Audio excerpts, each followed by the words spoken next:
제가 본문 말씀을 다시금 쉽게 한번 읽어보겠습니다. 나는 사도들 가운데서 가장 보잘것없는 자로서 여러분들에게 사도라고 불릴 자격조차 없는 자입니다. 왜냐하면 나는 과거에 그리스도의 몸된 교회를 핍박하였기 때문입니다. 그러나 나는 지금 하나님의 은혜로 말미암아 사도가 되어 있습니다. 이는 하나님께서 내게 베풀어 주신 은혜가 헛되지 않았기 때문입니다.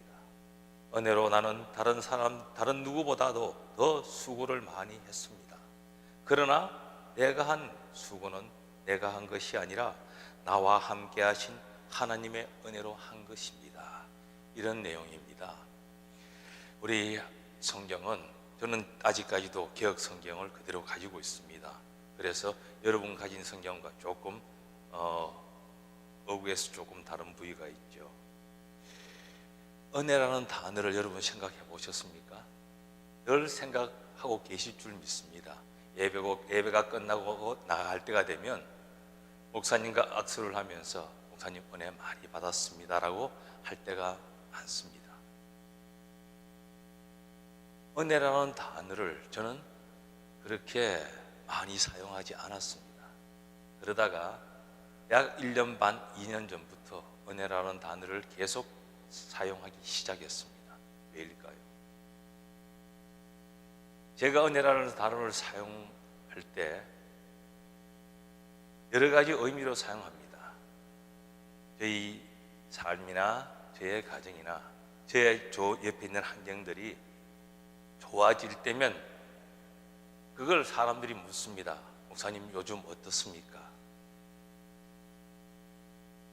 자녀들은 어떻습니까? 이렇게 물을 때가 많았습니다.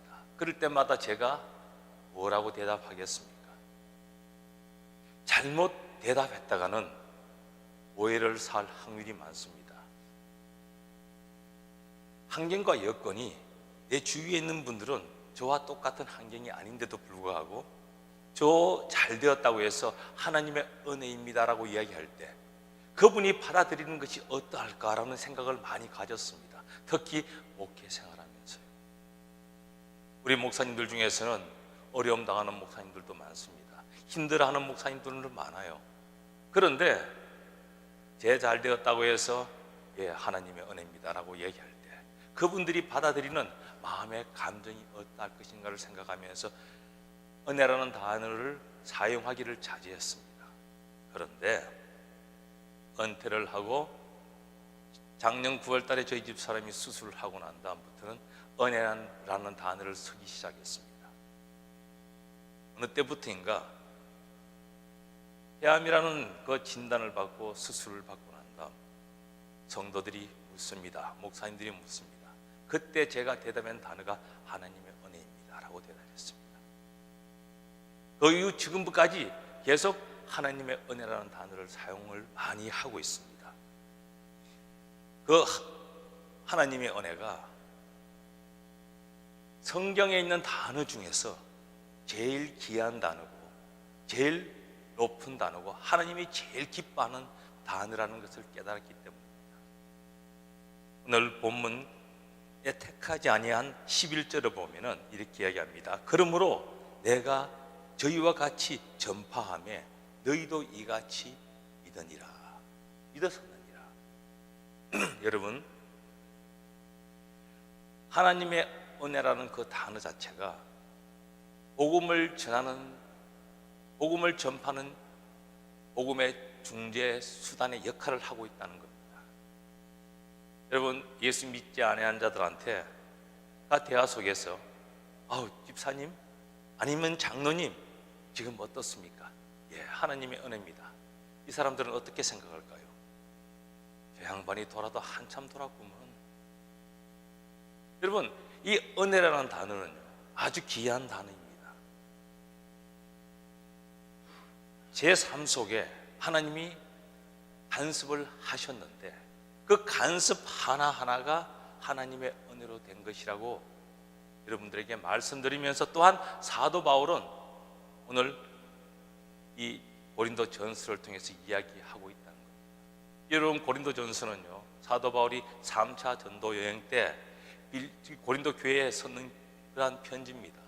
1차 전도, 2차 전도 여행 때 이 사도 바울은 엄청난 핍박과 그리고 엄청난 환난과 죽음에 이르기까지 고통 속에서 있었던 경우가 여러 번 있었습니다. 대표적으로 1차 여행 때는 버가라는 곳에 말라리아에 걸렸습니다. 풍토병이었습니다. 그 당시에 풍토병이 걸리면 사람은 시체로 나아가는 것이 일반적이었습니다. 그런데 하나님께서 은혜를 주셔서 바울을 살려주셨던 것입니다. 2차 전도 여행 때는 지금 우리 목사님께서, 담임 목사님께서 강의하고 있는 빌립보에서 일어났던 일이 제일 큰 일이었습니다. 계집종을, 귀신 들린 계집종을 구해주다가 결국 감옥에 신라와 같이 갇혔을 때 일어났던 사건입니다. 수많은 어려움과 역경 속에서 사도 바울은 3차 전도 여행을 하면서 고린도 교회에, 지금 고린도 교회가 문제가 많았습니다. 은사가 많은 교회요, 정말 하나님이 엄청 사랑했던 그러한 교회였습니다. 우리가 이야기하는 각종 은사가 성도들 속에서 무수히 일어났습니다. 방언, 통역, 그리고 말할 수 없는 그러한 역사가 일어났죠. 그러한 교회인데 교회에 없는 것들이 있었습니다. 은혜가 떨어져 있었습니다.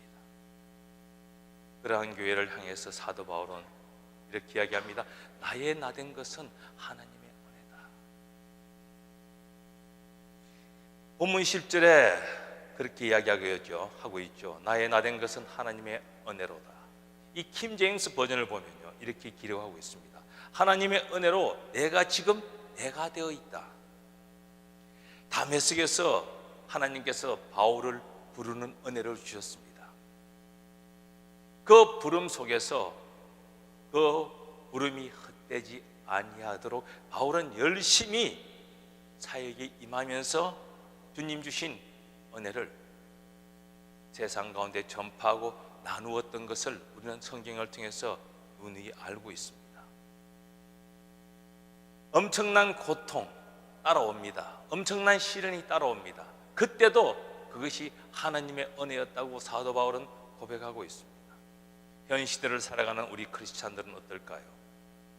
언제 여러분 은혜라는 단어를 제일 많이 사용하고 있습니까? 언제 제일 많이 사용하고 있죠? 저는 제가 보기에는 예배 끝난 후에 제일 많이 사용하는 것 같아요. 예배를 끝나고 나가면서 부흥 집회나 각종 집회를 끝나고 나가면서 성도들끼리 교제하면서, 아니면 목사님들에게 인사하면서 은혜 많이 받았습니다. 야, 은혜 많이 받았지? 라고 이야기하는 경우를 맛봅니다. 왜 은혜를 많이 받았을까요? 왜 주일날 이렇게 나와서 자리에 앉아 있는데 목사님의 설교가 좋았어? 찬양팀의 찬양이 좋았어? 맞습니다. 바로 예배이기 때문입니다. 예배는 그리스도입니다. 여러분, 예배를 예배되게 만든 분이 하나님이고 예배를 예배되게 만드는 사람들이 바로 은혜 받은 여러분들이라는 겁니다. 여러분이 예배에 마음을 쏟고 정성을 다하지 않는다면 과연 그 예배 속에 성령의 임재함이 있겠습니까? 그런 예배에 성령은 임재하지 않습니다. 제가 영국을 다녀왔습니다. 영국의 교회를 봤습니다. 할렘가를 가서 전도를 하면서 보한 결과가 한 시의 다운타운입니다. 영국이란 동네는 그 다운타운 중심에 광장에 교회가 있습니다. 얼마나 기독교 중심적이며 얼마나 성경적입니까? 그런데 그 중심에 있는 교회가 분명히 교회입니다. 그런데 2층에는 교회요, 아래층에는 술집으로 변해져 있더라는 겁니다. 바입니다. 여러분, 바 아시죠?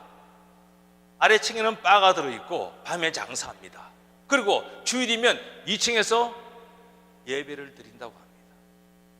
과연 예배가 예배되게 될 수 있겠습니까? 지금까지 여러분은 열심히 믿음 생활하면서 신앙 안에서 달려왔습니다. 어디로 달려왔습니까? 바로 십자가를 거쳐 주님이 계신 곳을 향하여 달려가고 있습니다. 우리의 신앙의 고백 속에서 어떤 고백이 나와야 될까요? 바로 하나님의 은혜입니다. 제가 손녀가 돌을 지난 지가 얼마 되지 않았습니다.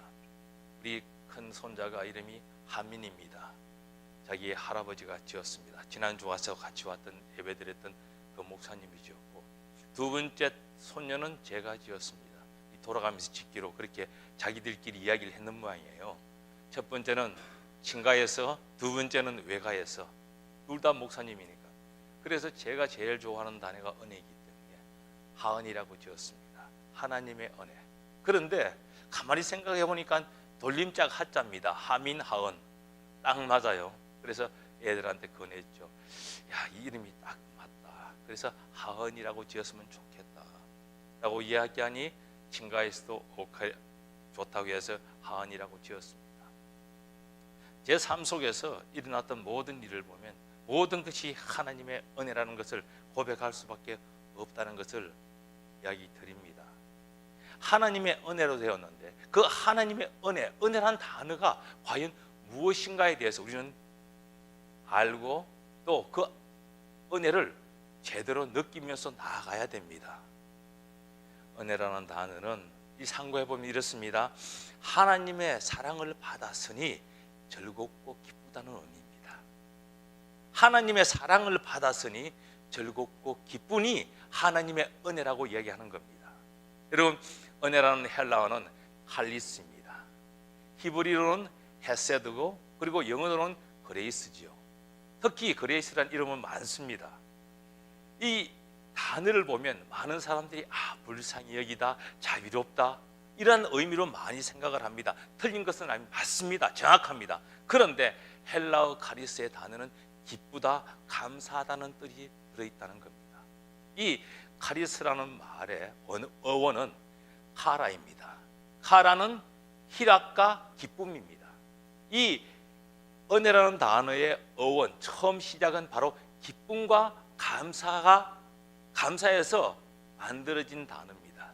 그래서 우리가 대표적으로 이 카리스라는 단어가 들어가는 5 단어를 보면 은총, 감사, 축사, 은혜, 그리고 축도입니다. 이 5 단어가 카리스라는 단어가 중간에 복합으로 들어가 있다는 겁니다. 여러분, 은혜라는 단어가 얼마나 귀한 단어인지 모릅니다. 누가복음 2장 52절을 보면 예수는 그 지혜와 그 키가 자라가며 하나님과 사람에게 더 사랑스러워 가시더라라고 얘기하고 있습니다. 예수님께서 하나님의 사랑을 받고 계시는 모습을 말씀하고 있는 겁니다. 바로 예수님은 하나님께 은혜를 받으시고 받고 계시는 광경을 바로 누가복음 2장에서 기록하고 있습니다. 1983년부터 1997년까지 테네시주에 주 하원 의원을 지냈고, 그리고 1911년부터 1915년까지 테네시주의 주지사를 지낸 벤 월트 후프라는 분이 계십니다. 여러분, 이분은 어떠한 분인가 하면 출생할 때부터 아버지가 누구인지 몰랐습니다. 사생아로 태어났습니다. 그리고는 그 유포드라는 이 테네시에 있는 그 동네에 침례 교인의 손에 의해서 양육되기 시작했습니다. 그런 그가 12살 되었을 때 그 침례 교인이 이 후프의 이 벤의 배경을 찾아보기 시작했습니다. 그런데 이 벤의 아버지의 이름은 후프였습니다. 그것을 알고는 벤에게 아버지 이름을 줍니다. 너의 이름은 이제 벤 월트 후프다. 그래서 벤 후프가 되었습니다. 그런데 이 후프가 자라온 배경이나 태어난 배경을 보면서 사람들은 수군거립니다. 이 후프는 주위에 친구가 없었습니다. 그와 친구 해주려는 그러한 동무들이 없었습니다. 그리고는 사람들은 수근거립니다. 왜? 양육된 가정에 그 라스네임과 이 벤의 이 성이 달랐기 때문입니다. 여러분 어떻습니까? 제가 자라면서 만약에 김시성이 아닌 이시성을 가지고 김시성의 가정에서 자랐다면 한국에서 어떠한 대우를 받겠습니까? 1900년도입니다. 1910년. 그러니까 이 후프가 어릴 때 자랄 때는 1890년대였습니다. 70년대. 많은 사람들의 손가락질을 받으면서 쟤는 아버지가 누구인지도 몰라. 이러한 소리 속에서 자랐습니다. 그런데 어느 한 날 그 자기가 후프가 살고 있는 동네에 새로운 목사님이 오셨습니다. 그런데 그 새로운 목사님은 언제나 얼마나 인자하고 자비한지 사람들로부터 칭송을 받고 있었습니다. 그 목사님은 정말 훌륭해. 성자와 같대. 이러한 소리를 듣고 있었습니다. 그러자 이 후프는 그 목사님이 어떠한 목사님인지 보고 싶고 또 그 목사님의 설교가 듣고 싶어서 교회에 출석하기 시작했습니다. 예배가 시작되면 후프는 멀리서 숨어 있다가 예배가 시작되어 목사님의 설교가 시작되기 전에 들어갑니다. 왜요? 사람들과 같이 들어가기에는 너무 창피스럽고 사람들로부터 손가락질을 받는 것 같아서. 그리고 예배가 끝나기 전에 설교가 끝나면 이 후프는 자리를 틀고 일어나 교회의 문을 나서고 했습니다. 그런 어느 날 예배에 참석을 했습니다. 설교를 듣는데 설교를 듣다가 얼마나 은혜가 컸는지 자기가 제정신이 아니고 정신을 잃어버릴 정도로 그러한 예배 속에 빠져들기 시작했습니다. 그런데 예배는 끝이 나고 목사님의 축도는 끝나고 성도들이 일어나기 시작합니다.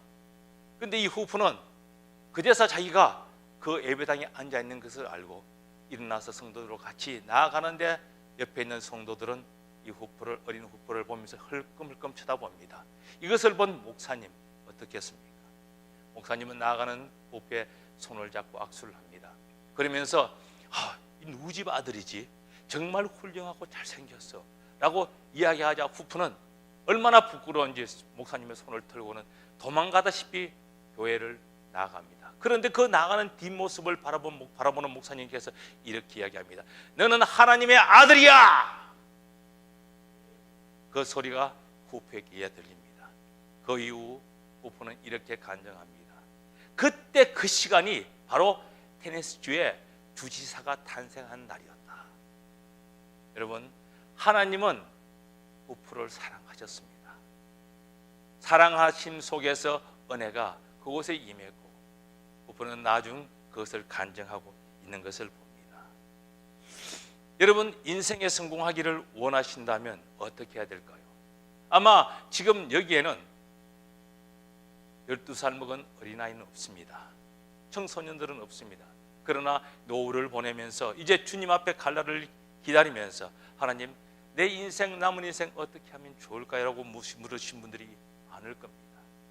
저 역시 이제 목회를 그만두고 은퇴하고 나름대로의 새로운 삶을 살아가면서 지금 또 무단히 기도하고 있는 제목이 하나 있습니다. 하나님, 나머지 인생은 어떻게 하면 좋겠습니까? 아직까지 해답을 얻지 못했습니다만은 지금 또 그것을 주님께 기도하면서 나아가고 있습니다. 인생의 성공 비결은 하나님으로부터 사랑받는 것밖에 없습니다. 은혜를 받으면 성공합니다. 성경에 수많은 예를 들고 있습니다. 75세까지 소망이 없던 아브라함이 있었습니다. 아브라함에게 하나님의 은혜가 임합니다. 하나님이 아브라함을 부릅니다. 떠나라고 부릅니다. 아브라함은 두말하지 않고 자신의 삶을 정리해서 그 다음날 새벽 떠나는 것을 봅니다. 아버지는 우상 장사요, 우상을 좋아해서 파는 그러한 우상을 섬기는 집안이었지만은 아브라함은 하나님의 사랑의 부르심을 받고는 그 은혜 주신 은혜에 따라서 자신을 맡기며 나아가는 것을 봅니다. 은혜 받은 사람은 하나님께 자신을 맡기는 겁니다. 하나님이 인도하는 대로, 하나님이 부르시는 곳으로. 여러분, 신앙은요, 방향입니다. 내가 어디를 향해 있느냐, 어느 곳을 바라보고 있느냐, 그 사람은 거기로 가게 되어 있습니다. 여러분, 뒤를 돌아보면서 앞으로 갈 수는 없습니다. 하나님은 우리 인간을 그렇게 만들어 놓진 않았습니다. 아직까지 방향이 정해지지 아니하신 분이 있다면 방향을 분명히 정해야 됩니다. 시온의 대로를 걸어서 새 예루살렘 성을 바라보면서 나아가는 자만이 결국 영원한 소망의 나라에 임하게 된다는 겁니다.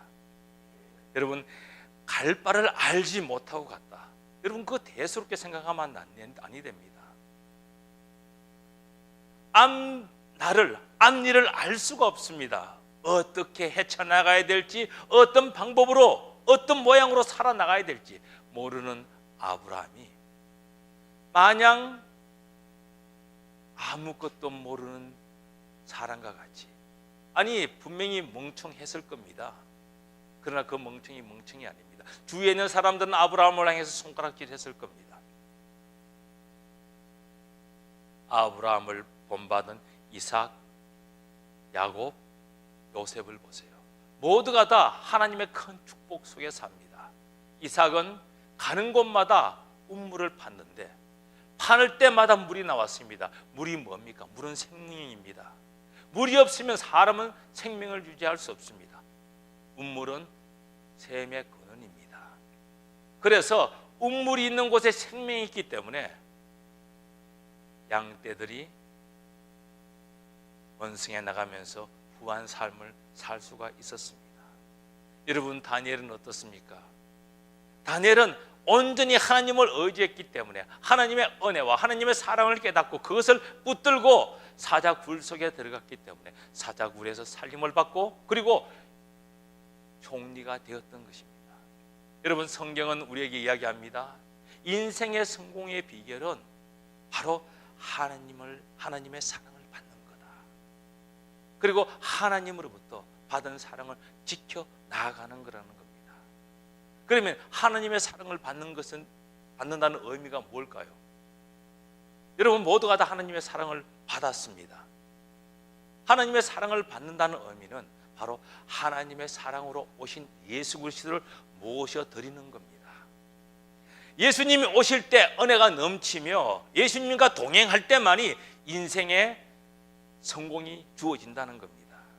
여러분, 하나님은 어떤 사람을 사랑할까요? 어떤 사람을 사랑할까요? 모든 사람을 다 사랑한다는 겁니다. 빈부귀천을 떠나서 노소 떠나서 다 하나님은 사랑합니다. 요한복음 3장 16절에 여러분 잘 아시죠? 이렇게 이야기합니다. 하나님이 세상을 이처럼 사랑하사 독생자를 주셨으니, 사랑했기 때문에 주는데 하나님께서 이 세상, 이 월드가 아닙니다. 우리 인간들을 사랑하셔서 죄 많은 인간들, 감옥으로 갈 수밖에 없고 영원한 멸망 속에 빠질 수밖에 없고 영원한 불목 가운데 있을 수밖에 없는 우리들을 사랑하셔서 독생자 예수 그리스도를 이 땅에 보내주셔가지고 멸망치 않게 하려고 영생을 주시려고 주셨다는 겁니다. 예수님이 없는 세상은요, 자신만을 사랑하는 세상이고요, 자신밖에 모르는 세상입니다. 결국 셀피시로 하나님은 우리를 사랑하셔서 우리를 택하셨고 우리가 있는 곳에 계시고 우리와 함께 하시겠다고 성경에 말씀하고 있는 것입니다. 예수님의 사랑은요, 죄인들을 향해서 있습니다. 예수님의 사랑은 보잘것없고 없고 미천하고 벌레보다도 못하다고 하는 우리들 속에 우리와 함께 하시고 우리와 더불어 이 땅을 걸어가고 계시다는 겁니다.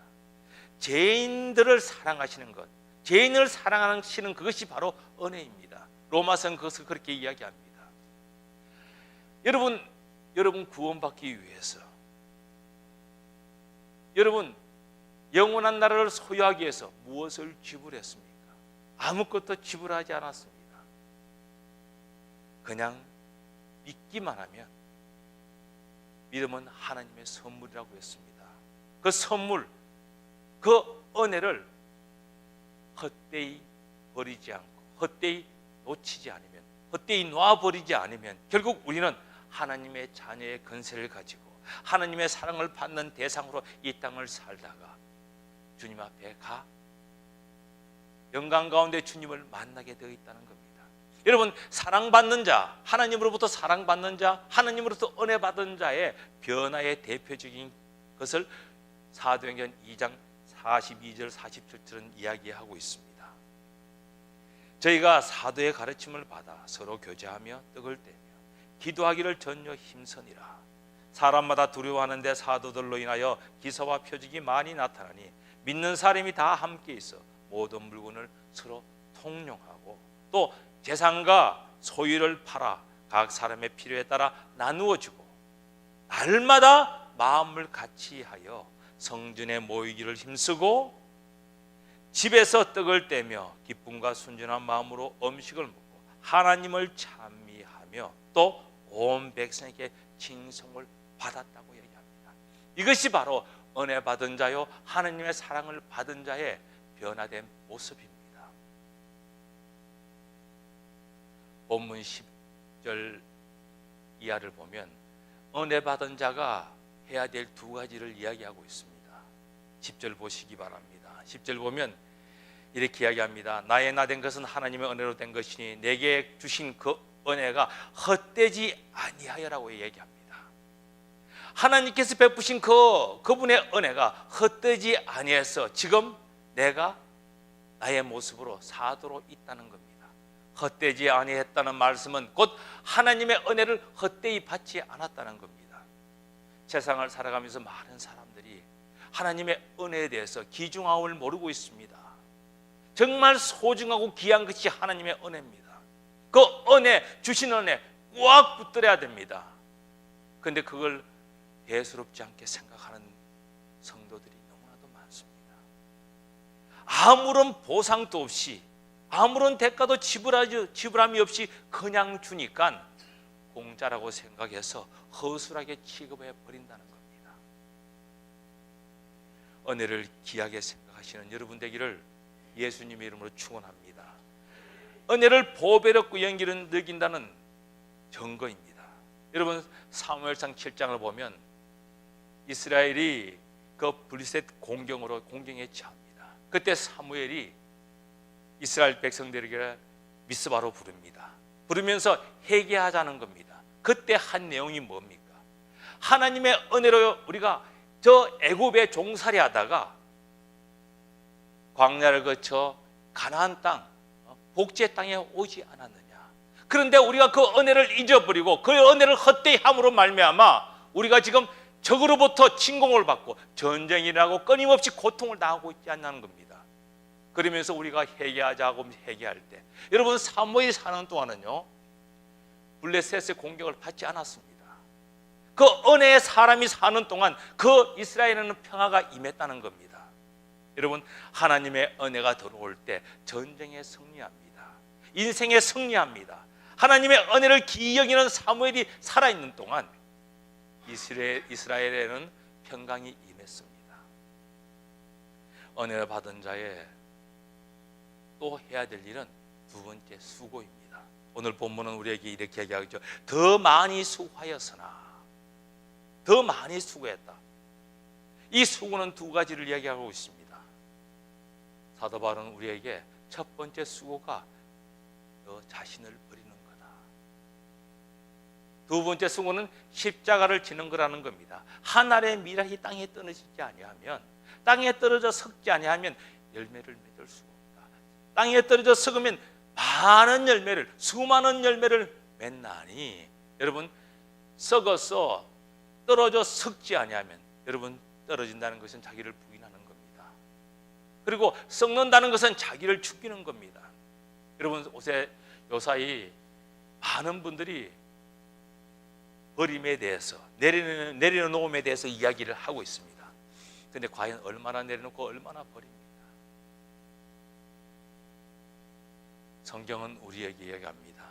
버린 만큼, 빈 만큼 채워진다고 얘기합니다.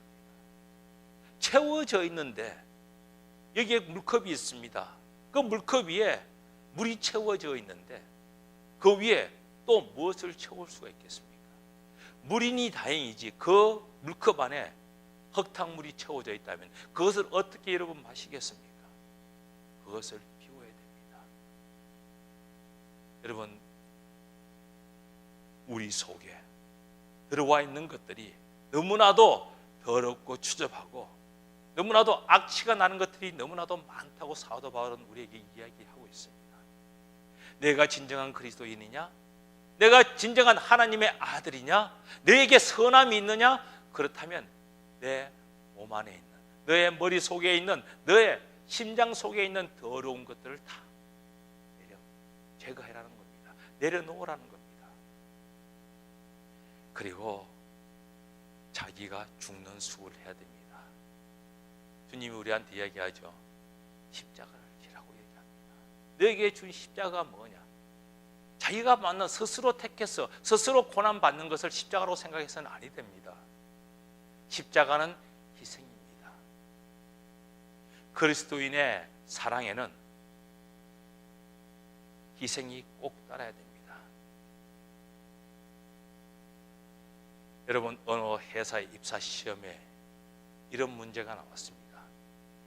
자신의 차에 패신저 사이즈는 하나밖에 없는데 저 정류장에 3사람이 서 있다는 겁니다. 그 한 사람은 할머니고 또 다른 한 사람은 이 운전자의 병을 고쳐준, 병을 치료해준 의사이고 또 한 사람은 자기가 사모하는 사람이었다고 합니다. 그런데 비가 오는 그 거리를 가면서 그 정류장 앞에 도착했을 때 과연 당신은 누구를 태우겠냐는 겁니다. 여러분에게 묻습니다. 자, 여러분이 운전자라면, 드라이브하고 있다면 여러분 할머니를 태우시겠습니까? 병을 고쳐준 의사를 태우시겠습니까? 아니면 내가 사모하는 사람을 태우시겠습니까? 손 한번 들어보겠습니다. 할머니를 태우시길 원하시는 분 손 들어보세요. 예, 5, 6, 7. 그리고 나의 병을 고쳐준 의사를 태우기를 원하시는 분 손 들어보세요. 아무도 없네요. 그리고 마지막으로 내가 사모하는 사람, 그 사람을 태우고, 예, 9, 예, 5, 좋습니다. 나머지는 아무도 안 태우고 자기 혼자 가겠다는 내용입니다. 편하게. 그런데 과연 누가 회사에 입사를 할 수 있었을까요? 여러분, 첫째 할머니를 태우시는 분은 사랑이 많은 분입니다. 나의 받은 사랑도 있지만 내가 남을 사랑하는 그러한 사랑이 많은 분입니다. 두 번째, 나의 병을 치료해 준 그 의사를 태운 그분은 바로 은혜를 아는 분입니다. 세 번째, 사모하는 사람을 태운 분은 자기의 미래에 대한 비전을 가지면서 성공의 삶을 살기는 원하는 분입니다. 회사에서 어떤 분을 직원으로 채용했을까요? 두 번째입니다. 은혜를 아는 분이 되어야 됩니다. 사랑도 좋습니다.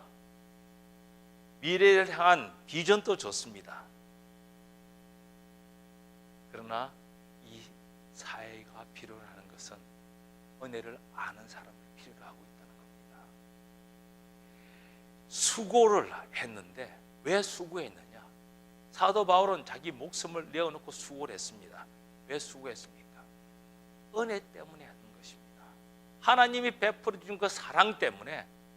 할머니를 사랑하시는 분 맞습니다. 그 사랑 때문에. 다 사랑입니다, 사실은요. 이 세 분 다 사랑이 있는 분입니다. 그런데 사랑 안에 은혜를 알아야 된다고 얘기합니다. 수고의 두 번째 의미가 있습니다. 수고는 나 자신을 위한 수고가 아니라는 겁니다. 오직 하나님의 영광을 위한, 글로리, 하나님의 영광을 위한 수고가 우리에게 바른 은혜의 수고라고 이야기하고 있습니다.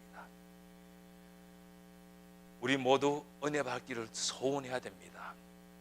주일 예배에 와서 살아있는 하나님의 말씀이 선포될 때 그 말씀의 은혜를 덧입고 나아갈 때 우리는 힘을 얻습니다. 여러분, 예배가 뭡니까? 예배는 하나님을, 예수님을 만나는 곳이고 만남입니다. 그리고 예수님을 체험하는 곳입니다. 예배는 세상의 그 무엇과도 바꿀 수 없는 겁니다. 여러분, 예배를 연구해 보면요, 예배는 어디서부터 시작되었습니까? 예배는 바로 에덴 동산에서부터 시작된 것이 예배입니다. 예배가 그곳에서 시작되어서 쭉 흘러와서 예수님이 이 땅에 오심으로 그분을 예배하는 겁니다. 곧 예배는 예수 그리스도와 아주 접목되어 있습니다. 예수님을 인정하고 예수님을 모셔드리고 예수님과 함께 한다면 예배는 살아있는 예배가 될 수밖에 없습니다. 은혜 받은 자는 순종과 겸손으로 늘 하나님께 영광 돌려야 됩니다. 사도 바울은 본문 앞에 보면 8절 보면 맨 나중에 만삭되지 못하여 난 자 같은 내게 보이셨다고 얘기합니다. 스스로가 활불출이라고 얘기합니다. 나는 만삭되지, 사도 바울이 만삭되어 태어났는지 안 태어났는지 성경에 기록이 없습니다. 그러나 분명히 만삭이 되어 제대로 태어났을 겁니다. 당시에 환경으로 봤을 때 만약에 6개월, 8개월에 태어났다면 그 아이는 죽은 아이입니다. 그런데 사도 바울은 자기를 비하해서 낮추어서 나는 10개월을 다 채우지 못하고 태어난 사람과 같습니다. 왜? 나는 그리스도 교회를 핍박했고 내가 아는 지식이 최고의 지식인 양 뽐을 내면서 많은 사람들을 어려움과 공경에 빠지는 곳으로 이끌어갔던 사람입니다라고 고백하고 있습니다. 자신을 부인하고 자신을 핍박자라고 고백하고 있습니다. 그 결과는 뭡니까? 바로 사도 바울의 겸손을 여기에서 볼 수가 있다는 겁니다. 내가 사도가 된 것은 내가 된 것이 아니다. 모든 것이 하나님의 은혜다. 그런데 은혜의 결과는 바로 순종의 삶으로 내가 순종의 삶을 살았다는 겁니다. 마지막으로 여러분에게 은혜의 삶을 살고 주님이 주신 감사의 삶을 산다면 삶 속에서 기쁨과 즐거움을 누려야 됩니다. 늘 감사하는 기쁨의 열매를 맺어 나가야 됩니다. 여러분, 언제 기쁩니까? 언제 즐겁습니까? 언제 나에게 희락이 찾아옵니까? 열매가 주어졌을 때입니다. 사실은요, 기쁨의 열매가 주어지는 사람은 감사하는 삶입니다. 늘 감사하면서 무엇을? 하나님의 은혜에 대해서. 그리고 늘 하나님의 은혜를 간증하십시오. 다른 말 할 거 없습니다. 하나님의 은혜입니다. 집사님, 요즘 건강 어떻습니까? 예, 하나님의 은혜로 살아갑니다. 장로님, 요즘 어떻게 살아갑니까? 예, 하나님의 은혜로 살아갑니다. 마지막으로 영국의 대설교가인 로이드 존슨 목사님이 웨스트미니스터 교회에서 휠체어에 앉아서 설교했던 대목이 하나님의 은혜였습니다. 내가 여러분에게 무엇을 하라, 어떻게 살아라, 그리스도인은 이렇게 살아야 된다고 이야기했지만 다 헛구였습니다. 다 헛구였고, 여러분, 하나님의 은혜입니다. 하나님의 은혜로 살아가시기 바랍니다. 이 설교를 요약해서 그렇습니다 하고 마지막 설교를 마쳤습니다. 은혜 받은 자는 하나님과 하나 되어 있다는 사실을 잊으면 안 됩니다.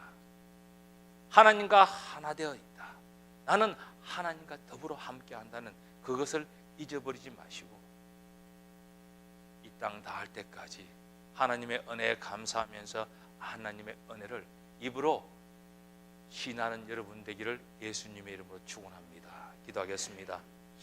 하나님 감사합니다. 종에게